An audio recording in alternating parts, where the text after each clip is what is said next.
Hi, AM here. And today we're gonna do part two of the reading of The Thing That Was Not Meant to Be, Chapter 2, The Quest for the Future. We soon passed that old man again. Hey, how should I deal with this damn thing? The world is about to be destroyed very soon, I asked.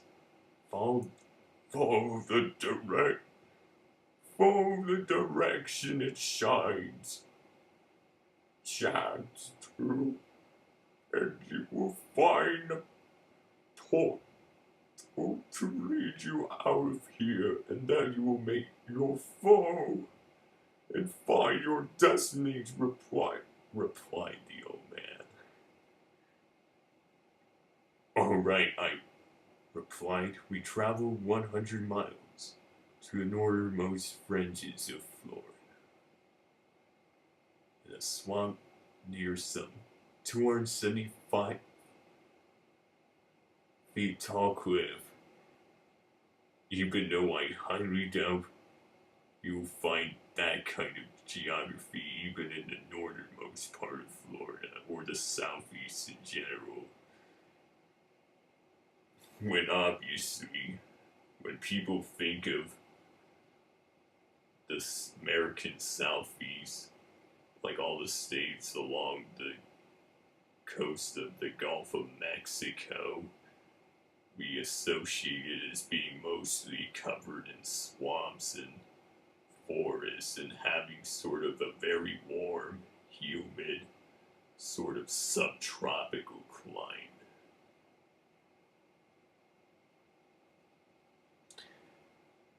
Even though when this is just made up, of course. When I highly doubt you find it, when it's obviously not known to be very rock.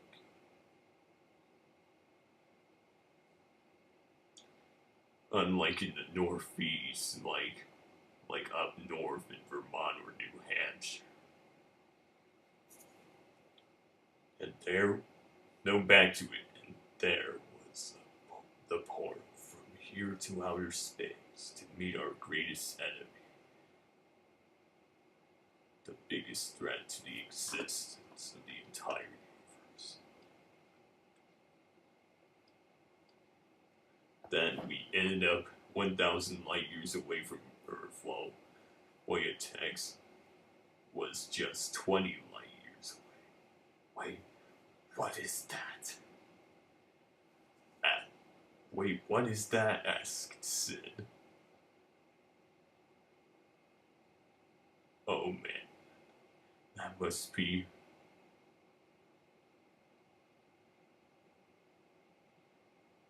this Greek guys.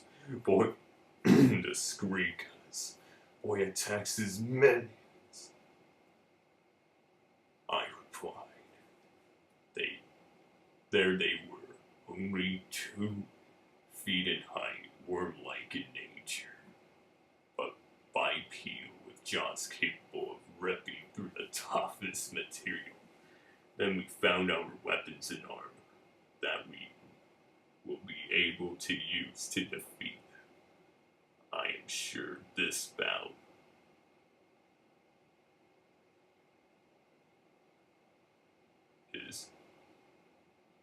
is over.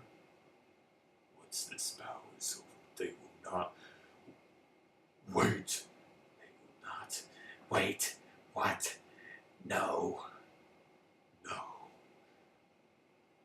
Said Voyagers. We soon ended up slicing through the Squeakers by being able to kill 15 of them in one blow. There was 25 million against 4 of us. No!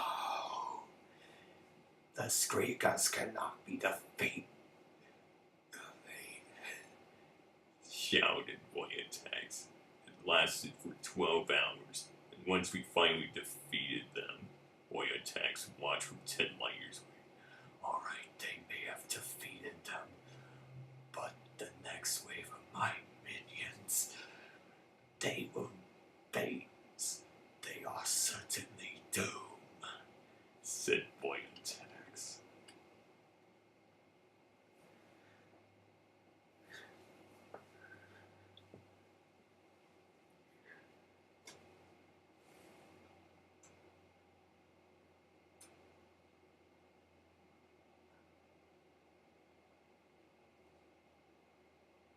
Alright, great Schoolmaster. Well, where will it take us now? Asked David. There's a spacecraft, I reply. Yeah. Effing right. With this armor, why do we effing need it? Asked David. Well, let's just get moving, I replied. We then went to the neighboring planet where the next wave of attacks minions were waiting for. Even though, by someone with a name of Boyatax, even though that doesn't seem like a very menacing name at all. Boyatax. Sounds almost like boy got tax.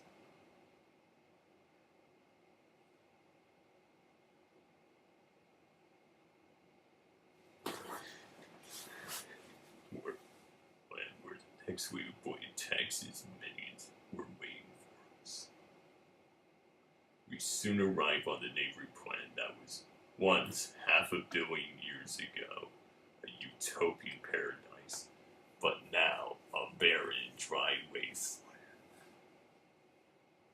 Then we scoured across that planet, then suddenly an army of beasts around 15 feet tall and 50 feet long, called Ortharks, came charging at us, for they had crocodile-looking heads, powerful arms with claws, shaped like railroad spikes. Sounds kind of like... So they were essentially miniature versions of Godzilla, but crocodilian in nature.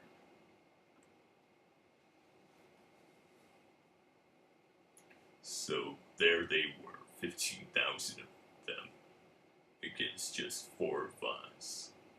Soon they came, charging at us in all directions. Alright, now the goal is to fight those in front of you, I said. It was soon on. Ortharks after Ortharks were slain. No. Them too. Them too. No one has ever done me in my Ortharks before, said Boyatax. We end up winning our second victory against Boyatax's minions. Next, we faced up against the half cow, half gorilla, like Kortrox, who were 7 feet tall and weighed 500 pounds. But even they didn't stand a chance when we met them on the icy planet of Motracos. Motracos. Soon it was army after army of his forces. We remained the victors. And chapter 3 the final chapter 3. The final battle. Ooh.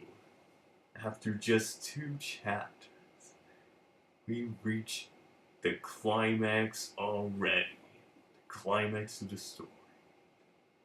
So, we ended up on a planet called Tregarag.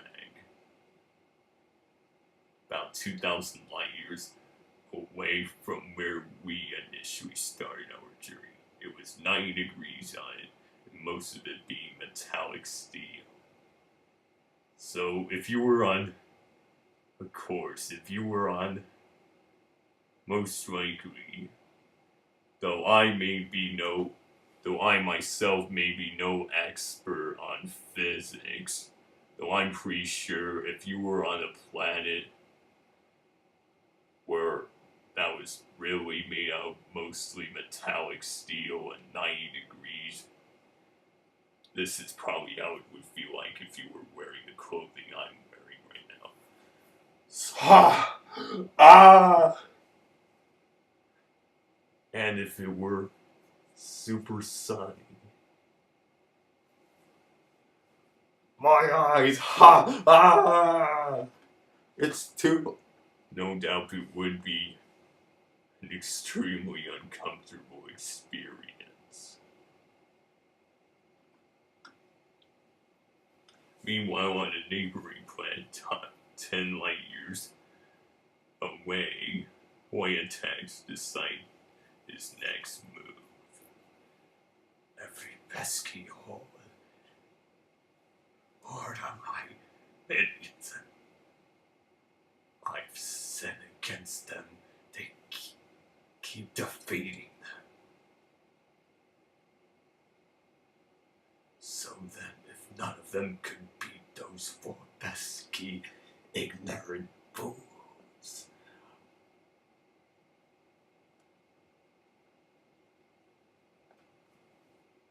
who think they could do that, then I'm gonna destroy them myself. Said Boy attacks. We were 20 light years from the nearest star. Yet we were sweating like pigs in our arm. Yet luckily it was able to adjust to this hot and forbidding shiny ball of metal. Metal! Then all of a sudden there was a storm. Then Boy attacks. Out of nowhere jumps in front of us. You worthless, pathetic ass. You think you can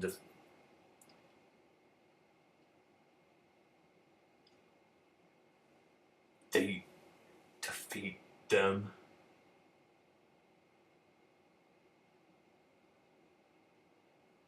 Or and me like that? Said Boy attacks.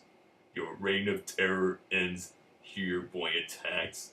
We have lived in fear of your darkness for too long, I said. Even though you would be wondering, since it only been like a couple weeks, how is it even that long? Or before you even found the crystal, how?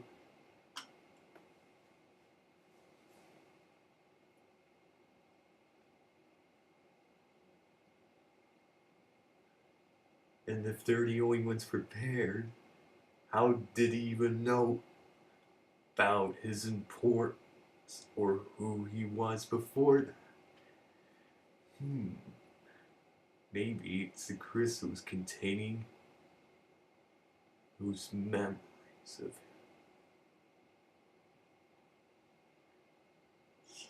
To answer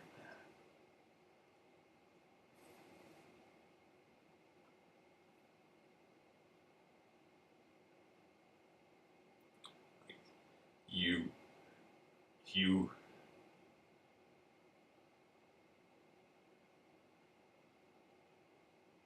he looked at us. He looked at us with great hatred, with those giant red fireballs for eyes, and being 6'2", and with big rippling muscles, that dark shadowing fiery clothing, that 5-inch long straight hairdo. For soon it had begun in that valley, 500 yards away from the nearest and only body of water.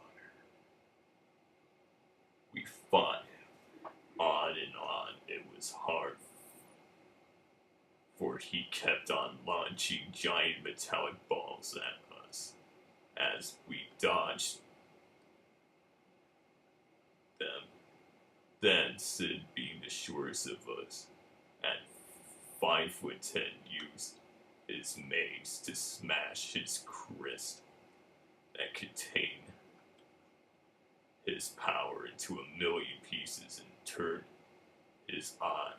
Then his eyes turn into normal eyes, being blue as the ocean. That this took place near. Then his nemesis, the galaxy's greatest hero, Azamor, came in. Well done. Sorry about my absence. I just slayed his beast Ratufa. Turns out Boyatex happens to be my brother. That crystal has corrupted him and changed him. Thank you. That crystal, I can't believe it possessed me for all those eons, said Boyatex. Well, brother, I hope you are alright, asked Exam. No, after being possessed by it, I feel horrible. Now then, me and Boyatex will restore the rest of the galaxy to its former glory. Former glory. You will take the spaceship, and it will escort you back to the portal where you started your journey, and we will handle the rest. Says, yes, I understand. I replied. Ended up on the planet where we began our journey back into the port. Meanwhile, well, looks like it has ended and peace shall be restored for now, citizen. I can't wait for what the future might hold. We soon went out of it, then it disappeared. Everything ended up going back to normal.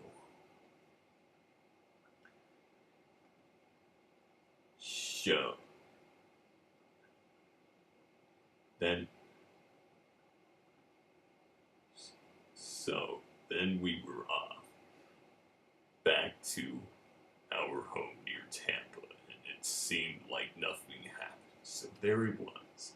We have saved the galaxy from sure destruction. For now, what we look forward back to our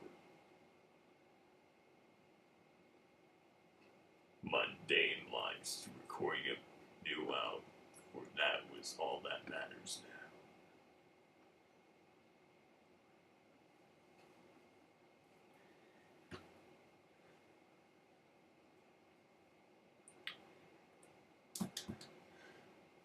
The epilogue.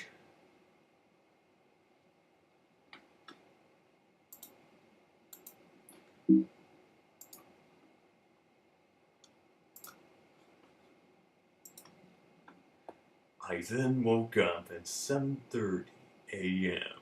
after staying up as late as 4 in the morning. And yet I was excited about our next tour.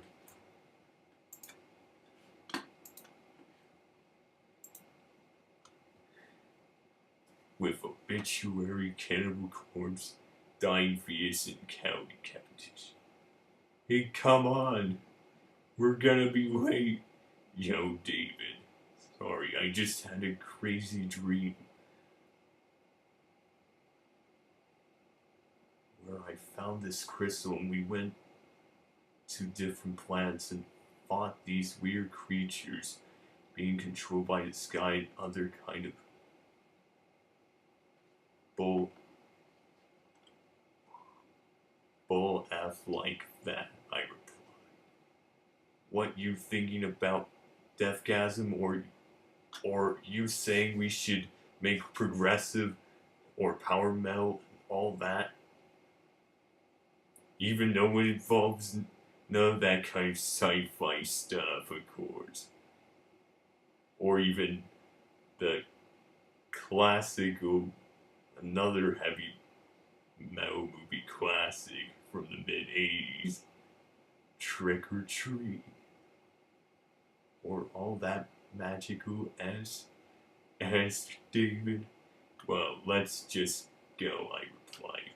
We then went to the airport. There we were on tour and release our new album called Crush Donkeys. Well, isn't that a catchy name for a metal album? There it was. The end of this story for now. Time for you to make your own tale, for that is Wave the Metal! Not really. The F and N.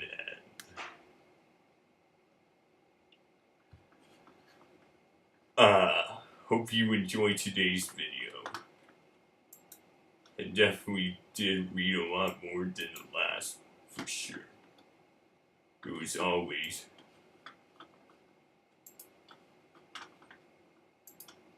thanks for watching. Leave a like if you enjoyed today's video. Subscribe to watch more content on this channel every day. But from now on, bye. See you all later.